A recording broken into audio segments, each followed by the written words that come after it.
Odyssey is currently our top-rated minivan. It's an extremely practical vehicle that's surprisingly nimble to drive. But Honda's redesigned the Odyssey for 2011. Did they make a good thing better, or did they screw it up? Immediately obvious is the styling changes for 2011. Gone is the conservative old van. What really stands out is this lightning bolt profile on the belt line. What also stands out a little bit too much is the sliding door track here. Now a curving roof line, it tries to make this minivan look all the more sleeker. Engine changes for the new Odyssey are much less pronounced than the styling changes. All Odysseys have a 3.5-liter V6 engine. Now, they also all have a cylinder shutoff system that can shut off 2 or 3 cylinders depending on the load to save fuel economy.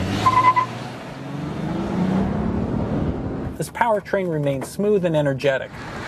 Most Odysseys come with a 5-speed automatic transmission. The top trim levels, though, will have a 6-speed automatic.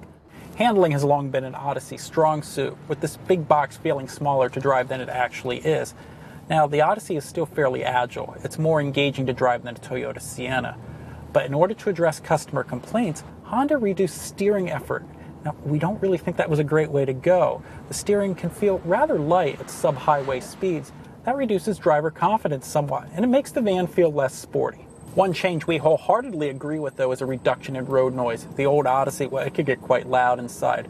This new van is noticeably quieter. Still, it's not quite as hushed as some other family haulers.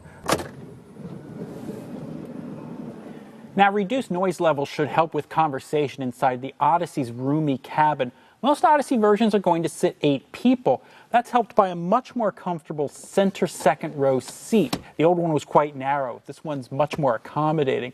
Another neat trick that the Odyssey has is that the outboard seats can be slid towards the sides of the car. That gives you more room in the second row seat for installing 3 car seats. There's also 3 latch locations there. There's also more legroom in the third row seat.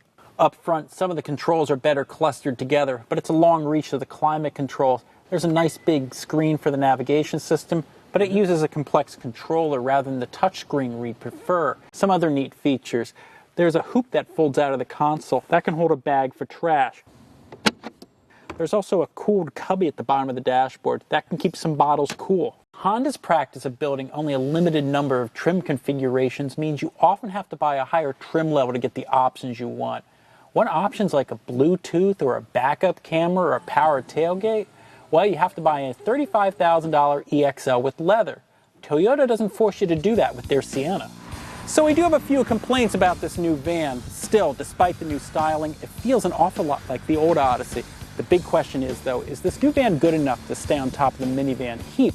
Well, we'll buy one, and we'll let you know as soon as we fully test it here at our track.